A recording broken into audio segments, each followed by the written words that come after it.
on y est, la fabrication de courts-métrages avec donc nos deux invités, Hélène Duroc et Pierre Dron. Hélène Duroc qui est la réalisatrice des 4 courts-métrages alliant imaginaire et nature. Et Pierre Dron, vous êtes le producteur, suiveur de films, accompagnateur, distributeur, enthousiaste du film.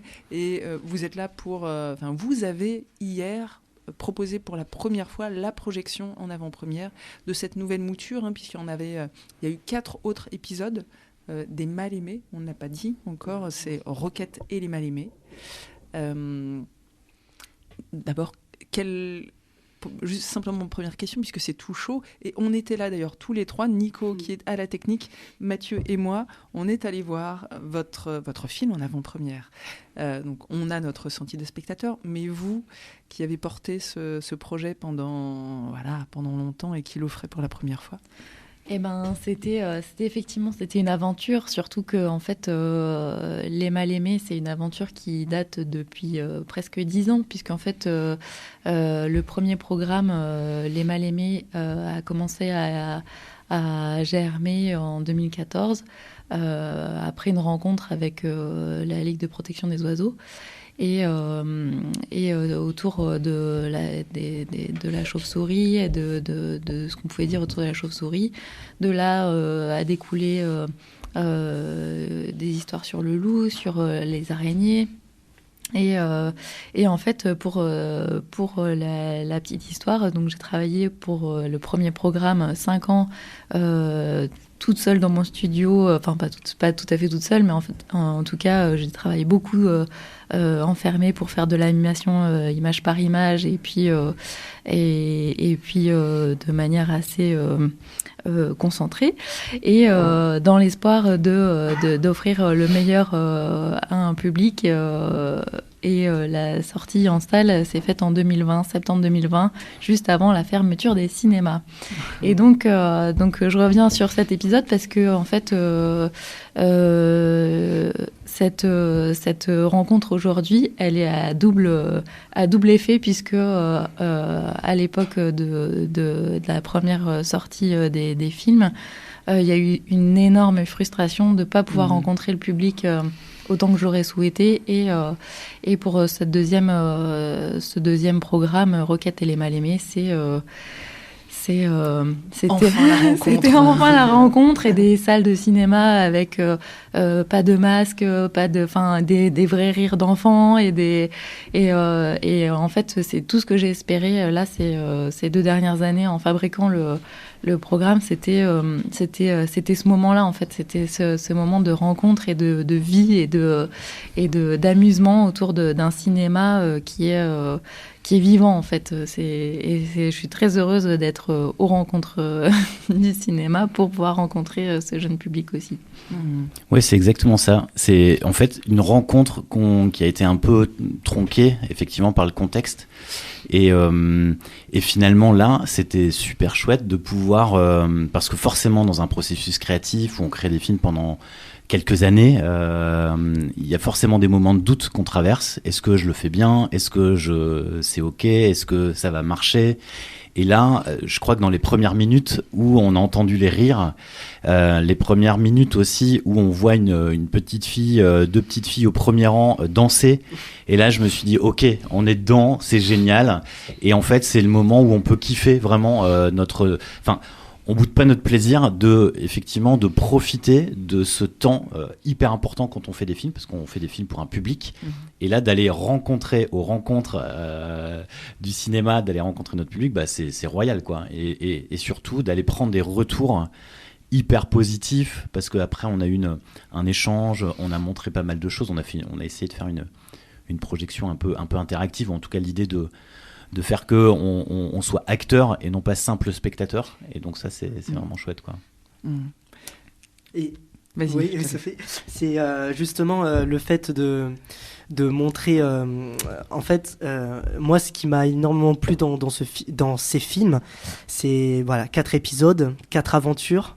4 techniques d'animation complètement différentes, mais aussi les propos qui, sont autour de, du coup, 5, c'est ça, il y a 5 animaux, ouais.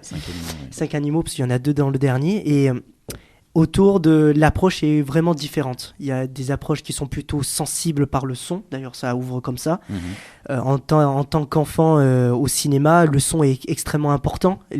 La sensibilité n'est pas la même, on est plongé dans l'obscurité, et la première chose que l'enfant voit, c'est qu'est-ce qui rentre dans nos oreilles, et des fois ça peut être fort, faible, et être à l'écoute, et directement le jeune public se met à l'écoute de tout ce qui va suivre en fait, et j'ai trouvé ça assez fort de votre part d'ouvrir déjà l'ensemble de courts-métrages comme ça, avec un court-métrage qui s'appelle Les Bruits, oui, justement, c'est ça, sur le corbeau, c'est ça. Et après une fois que le terrain est posé, on est plus à l'écoute des autres histoires autour de l'ours, du requin, que j'ai trouvé extrêmement touchant.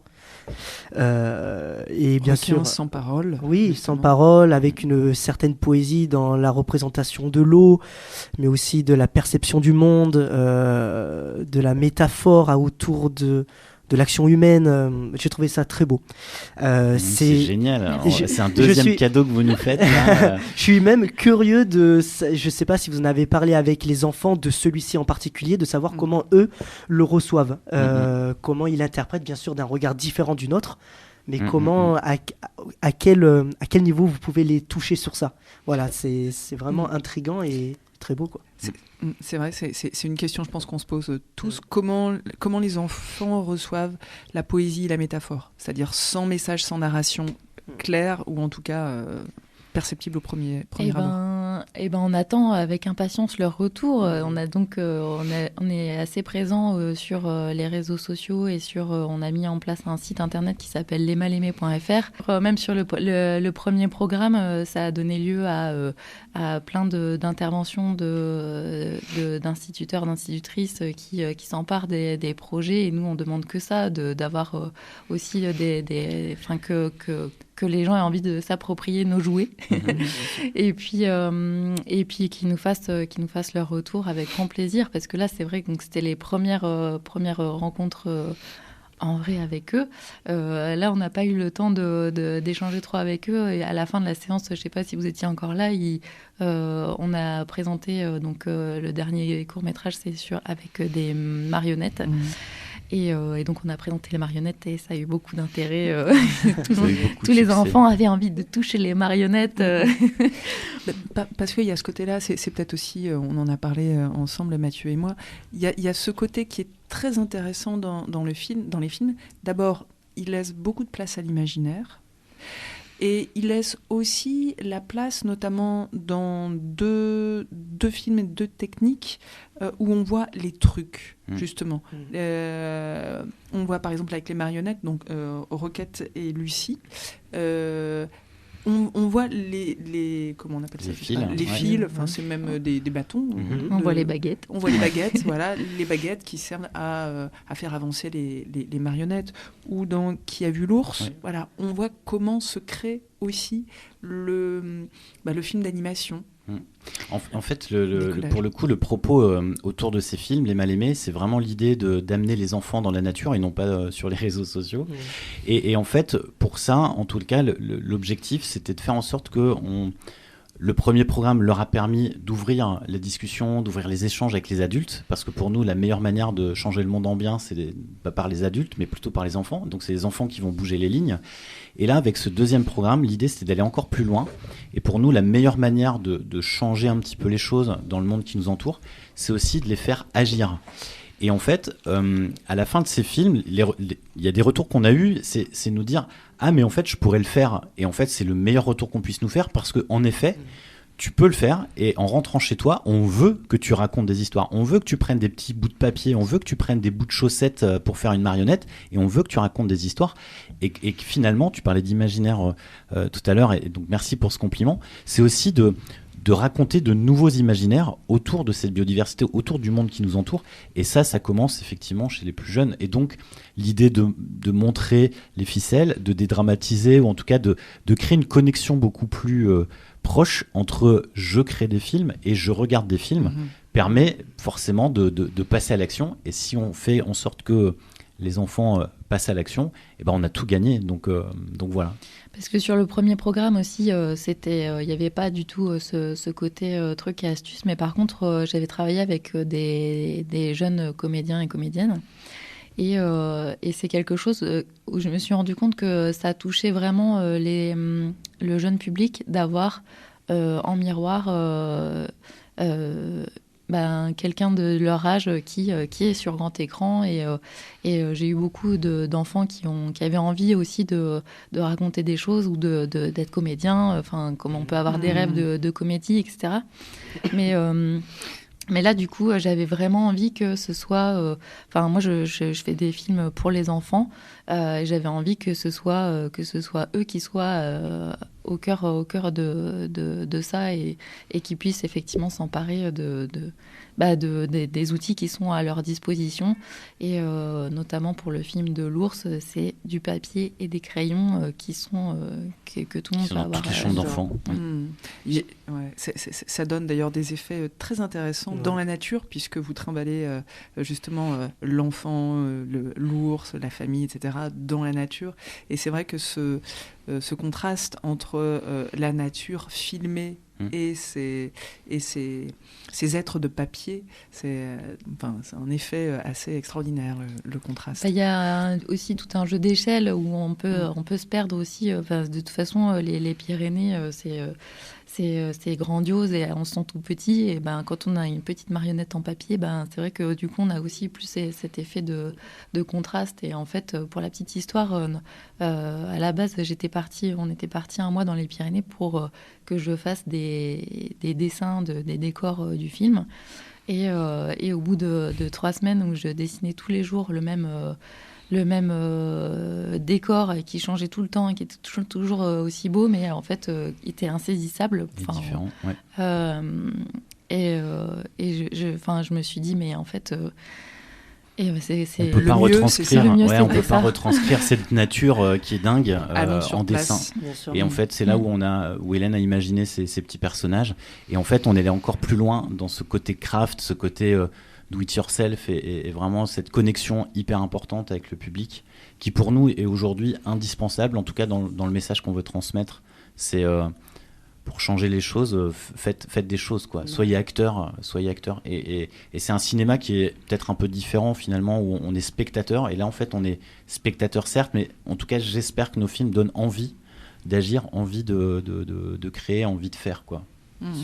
En plus, niveau réalisation, on sent que, pour parler toujours du même, au début ça commence avec les personnages, on voit la tablette derrière, il y a vraiment une évolution où, ok, on regarde un film, ok, il y a les trucs et astuces qui sont montrés, mais c'est pas montré c'est un choix assumé, mais ce n'est pas montré en disant voilà, notre film il est comme ça et comme ça. Non, il y a une vraie évolution dans le fait, voilà de quoi on part, voilà ce qu'on a sur notre table. Nous, on est des créateurs, vous êtes au cinéma, on vous présente des choses que l'on a fait nous. D'ailleurs, il y avait beaucoup de sens parce que vous y étiez là pour présenter la séance. Et directement, les enfants savent qu'ils voient... Ils sont, ils sont connectés directement à la création, en fait, au fait de vouloir créer des choses. Et quand on voit au fur et à mesure le film qui évolue, et là on voit les personnages dans la nature, on comprend comment cela fonctionne. Et j'ai trouvé ça assez fort, quoi. Je sais pas combien il dure celui-ci, mais en 6-7 minutes, c'est assez fort. Bah oui, il y a aussi... Qui a vu l'ours, le film? Oui.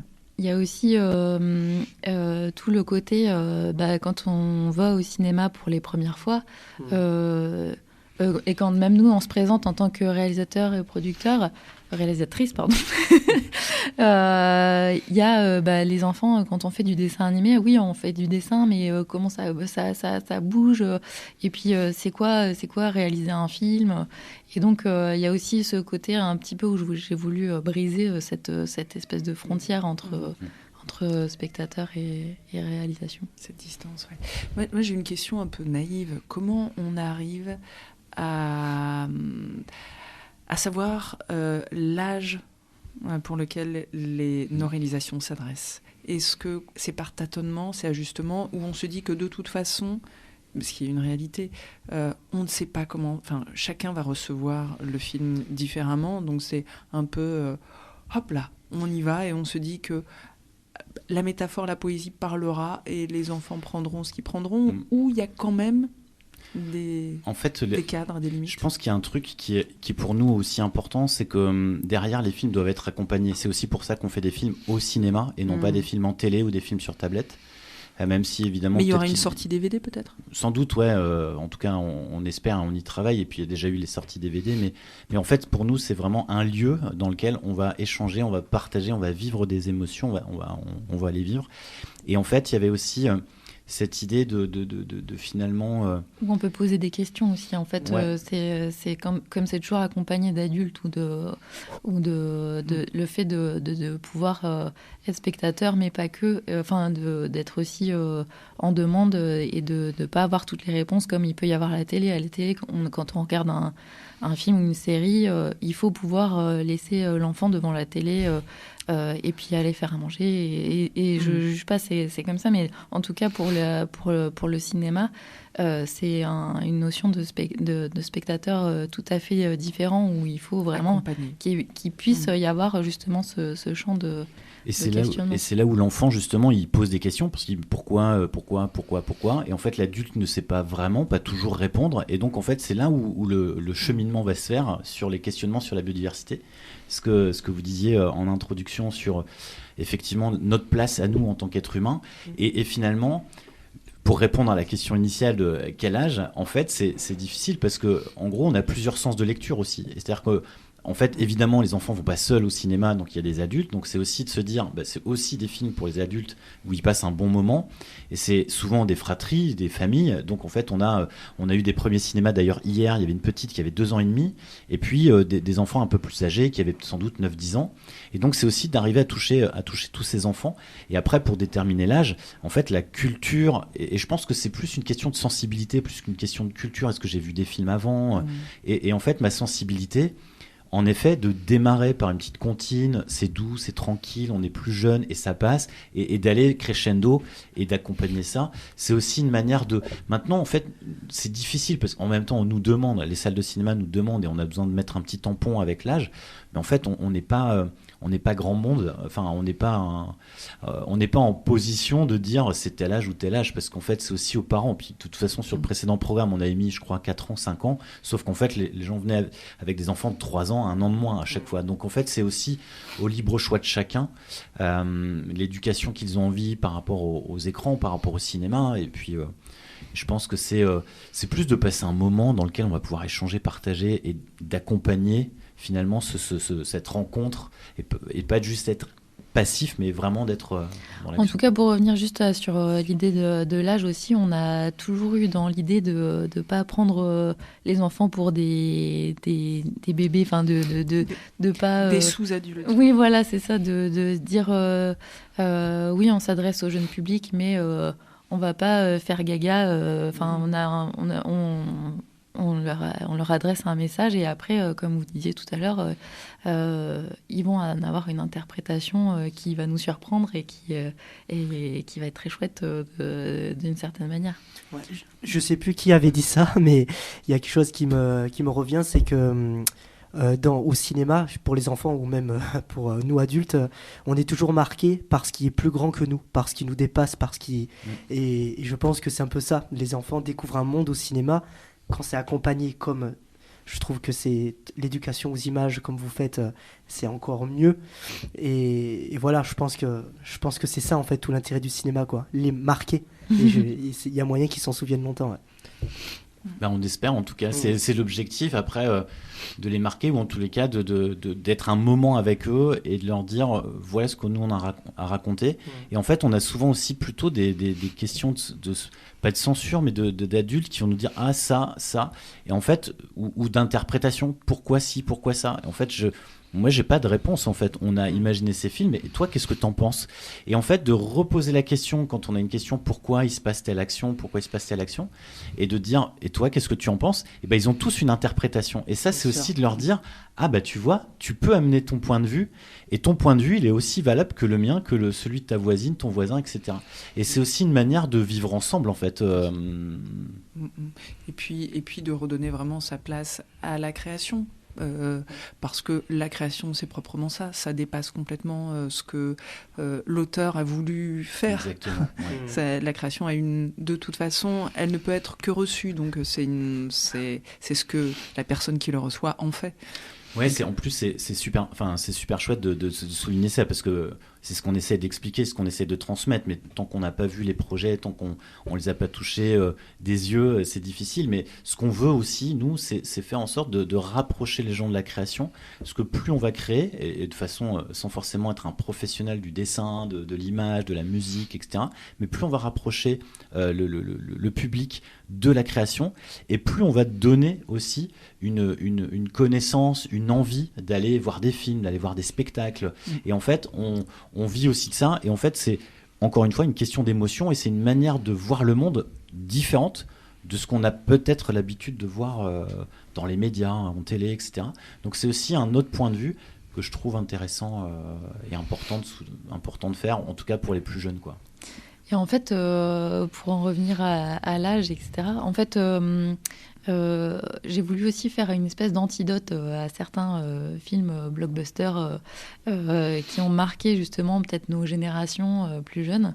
Moi, j'ai des copines qui sont phobiques du requin. On ne vit pas du tout au bord de la mer. Oui, revenons d'ailleurs au cœur aussi, ces animaux mal aimés. Donc, oui. Déconstruire les mythes qui nous ont été... Voilà, et qui ont été des mythes qui ont été transmis par le cinéma. Et en fait, le cinéma, c'est à la fois, ça peut être un vecteur d'images très fortes, mais qui peuvent aussi avoir un impact négatif. Je pense pas que Spielberg avait voulu faire autant de mal à la biodiversité que ça en faisant ce film à sensation. Mais le fait est que là, 30 ans plus tard, il y a encore des gens qui peuvent pas regarder ne serait-ce qu'une image de requin sans avoir un coup de stress. Je sais que j'ai été phobique des araignées pendant très longtemps, donc je sais ce que ça peut faire, et j'ai pas du tout envie de provoquer des frayeurs. Mais en tout cas, nous, ce qu'on s'était dit aussi avec ce programme des mal-aimés, c'était de faire une sorte d'antidote pour un monde meilleur, en tout cas, de se dire est-ce qu'on peut... en tout cas pour des premiers spectateurs, de pas transmettre de la peur, mais de se mettre à hauteur d'animaux étonnants, et de voir à quel point ça peut être fascinant aussi. Et c'est qu'est-ce que ça veut dire de notre société quand on a peur de quelque chose qu'on ne connaît pas, qu'on ne verra jamais. Parce que quand on vit à Valence ou à Paris, y a peu de chances qu'on rencontre un requin dans notre vie. Il y avait d'ailleurs une petite fille qui était 8-9 ans hier, qui est venue me voir en me disant « Moi, j'ai peur de l'ours ». Et je lui ai expliqué qu'en fait, l'ours des Pyrénées, et d'ailleurs, c'est ce qu'on a appris nous en allant dans les Pyrénées, et je lui ai dit « L'ours des Pyrénées n'est pas plus grand que toi ». Et en fait, il passe sous la table. Elle fait « Ah bon, mais c'est si petit ». Et là, tout de suite, la peur, elle s'est complètement transformée. Et effectivement, c'est important qu'on puisse véhiculer d'autres images, parce que même nous, on avait l'image de l'ours nord-américain qui va nous courser, à qui il faut balancer son sac à dos pour pouvoir dévaler. Et l'ours des Pyrénées, déjà, on le voit pas, parce qu'en fait, il nous fuit, il nous voit de loin, il nous sent, et donc il va surtout pas nous approcher. Et donc la rencontre avec la nature, avec le loup, avec l'ours, elle est impossible. Elle est possible, mais dans des conditions vraiment où il faut... Et en fait, aujourd'hui, le grand public ne les verra pas. Donc en fait, c'est aussi de transmettre une autre réalité et de montrer qu'effectivement, il y a peut-être d'autres façons de voir la nature qu'à travers ce qu'on peut voir dans les médias. Ou, en tout cas, d'apporter un autre point de vue. Et comme disait Hélène, de rebasculer peut-être ce qu'on appelle, nous, le nature way of life. Parce qu'il y a eu le cinéma a véhiculé toute une philosophie de vie américaine, etc. Et en fait, nous, ce qu'on essaye de faire avec ces films, c'est de véhiculer une autre façon de voir la nature à travers nos films, quoi. De compagnonnage, de familiarisation avec ces autres espèces vivantes. Oui, c'est ça. Une resensibilisation, parce que c'est vrai qu'on se rend compte que depuis quelques années...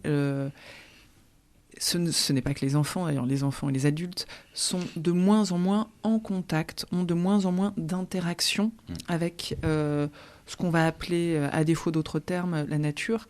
Et justement, par le biais de la fiction, de l'animation, de l'art, des créations, c'est aussi refaire surgir d'autres mondes pour qu'ils se refamiliarisent avec ce dont ils se sont éloignés. Ouais. Et ce qui contribue, encore une fois, ce que vous disiez, la connaissance ou la familiarité, la familiarisation, ça atténue la peur et donc l'agressivité à l'encontre de Et puis en ça. plus, on peut le faire de manière un peu fun, un peu visuelle, un peu créative. Et en fait, c'est effectivement cette idée... nous, on vit en ville, on a un chien et on voit effectivement... Alors que le chien, c'est quand même le meilleur ami de l'homme, mais on voit quand même des frayeurs ou des gens qui contournent. Et on se dit qu'il y a encore beaucoup de boulot à faire. Ou pareil, il y a des données qui sont assez... effrayante parfois. En fait, les enfants aujourd'hui sont capables d'identifier des logos de grandes marques et ne sont pas capables d'identifier des feuilles d'un arbre ou le chant d'un oiseau. Donc c'est aussi de remettre les choses un petit peu en perspective et notre place d'humain dans cet écosystème, parce que sans cet écosystème, en fait, on disparaît. Donc c'est aussi de remettre de façon un peu plus... de façon un peu plus... évidemment, il n'y a pas de discours, on laisse la porte ouverte et à chacun de faire son petit chemin. Ouais, et c'est très intéressant ce que vous dites, c'est-à-dire que je me demandais comment on fait, comment on ajuste l'équilibre entre, on va dire, la didactique ou le message et l'imaginaire et l'imaginaire. Et en fait, quand on fait un film, on veut transmettre une émotion, moi c'est toujours une aventure ou en tout cas là sur le film sur le corbeau, c'est une comptine. Donc moi j'ai aussi un passé de réalisatrice de clips et je suis toujours très sensible à la musique.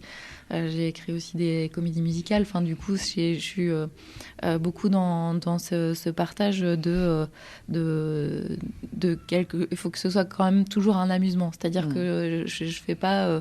Là, je peux faire du making of pour autre chose ou faire une présentation plus spécifique sur un animal pour la Ligue de protection des oiseaux. Mais par contre, quand je fais un court-métrage pour le cinéma, il y a toujours quelque chose d'expérimental et c'est aussi pour ça que j'ai toujours une technique de film différente qui s'adapte à un scénario, à une aventure, à une poésie, à une musique différente. Et c'est pour ça effectivement qu'il y a une diversité d'univers et à chaque fois c'est une histoire, une aventure, et Hélène va créer tout autour un écosystème, puisqu'on parle aussi d'écosystème dans la nature, et cet écosystème créatif qui fait qu'on a cette diversité parce que rien n'est commandé d'avance, quoi. La suite, quelle vie pour ces 4 courts-métrages ? La suite, c'est une sortie au cinéma à partir du 7 février 2024. Et la suite, on l'espère, c'est plein de rencontres comme on l'a fait ici, plein de discussions avec des gens passionnés comme on le fait là maintenant, et puis aussi des rencontres avec le public et faire en sorte que... en effet, comme on l'a dit, d'agir, de travailler de faire des marionnettes, raconter des histoires et de travailler ce développement d'un nouvel imaginaire. Et puis après, les mal-aimés, il y en a à foison. Donc on peut imaginer, des suites. Donc en fait, on espère pouvoir continuer. Comme le cinéma américain. Les mal-aimés 4, les mal-aimés 8. En fait, c'est exactement ça. En fait, en même temps, il y a... Et là, on espère en tout cas, parce que finalement, c'est pas forcément toujours bien fait avec ces suites qui nous gonflent parfois, alors que là, finalement, en fait, il y a des univers nouveaux et en fait, on va redécouvrir quelque chose de nouveau, différent. C'est plus élargir le contexte qu'une vraie suite, quoi. Ouais, c'est ça. D'ailleurs, Hélène me reprend souvent quand je dis la suite, c'est pas une suite, c'est 4 nouveaux films, 4 nouvelles aventures, quoi. Est-ce qu'on a un peu de temps, Sophie, pour une question ? Vraiment une minute ou deux. Allez, c'est juste pour savoir pour la musique, surtout pour le dernier, avec le renard et la blairelle. La renarde. La renarde. Elles sont deux. Elles sont femmes. Les deux. L'importance des femmes. Il y en a une qui est punk. La renarde punk, exactement. On passe de la comptine au punk. Comment ça s'est passé ? C'est la musique qui a donné l'idée de faire ce petit court-métrage, ou c'est l'inverse en disant comment servir le propos ? On va trouver une musique. Alors, pour le premier programme des Mal-Aimés, on avait fait chanter des vers de terre. C'est en collaboration, une comédie musicale avec des vers de terre qui chantent. Et c'est Jean-Pierre Poirel qui avait écrit qui avait écrit une poésie en vers avec les vers de terre. Et pour ce deuxième programme, c'est lui qui a écrit une histoire avec Roquette et Lucie, donc la renarde et la blairelle, avec ce ton un petit peu rigolo et complètement déjanté, décadent. Et donc voilà, à partir de son texte, je travaille avec Nathanaël Bergès sur la composition musicale, et lui a travaillé aussi avec un chanteur et une chanteuse. Donc c'est une renarde qui est interprétée par c'est Lucas Meige, qui est un homme et qui a perdu la voix pendant 10 jours après avoir interprété Roquette la renarde. Et en fait, effectivement, Hélène est une fan de comédie musicale, et l'idée, c'est aussi de raconter les choses, encore une fois, en élargissant le spectre, en montrant une autre manière de faire des films, parce qu'une comédie musicale, c'est aussi une autre façon. Et en fait, ce qu'on veut, c'est créer de la vie dans les salles de cinéma, et donc de pouvoir chanter, danser. C'est aussi ça. Moi, j'adore quand les enfants dansent sur leur siège, se lèvent, applaudissent, et c'est ce qu'on a réussi à faire avec toute une équipe autour, évidemment. De créatifs, et c'est aussi de laisser libre cours entre la musique qui est écrite, en fait on des allers-retours entre le scénariste, l'univers, on savait que c'était des marionnettes, et en fait c'est aussi des rencontres, des échanges et la vie. Ouais, c'est ça. La vie, ouais. C'est Lucas Meige, pas Quentin, pardon, c'est son frère. Merci tous les deux. Merci Hélène Duroc. Ducrot. J'ai pas osé. C'est moi, je suis le responsable. Moi, j'étais venue avec Hélène Ducrot. Il me dit, tu es sûre, ce n'est pas Duroc. C'est Ducrot. Il y a plein de C partout dans mon nom. C'est confondant. Hélène Ducrot, pardon, excusez-moi. Réalisatrice, et Pierre Dron. Producteur, distributeur du film pour Citron Bien Cinéma, je ne l'ai pas cité tout à l'heure. Merci à vous deux de nous avoir rejoints dans le studio. Merci à vous. Merci Mathieu. Merci Sophie. Et merci Nico à la technique. Nico.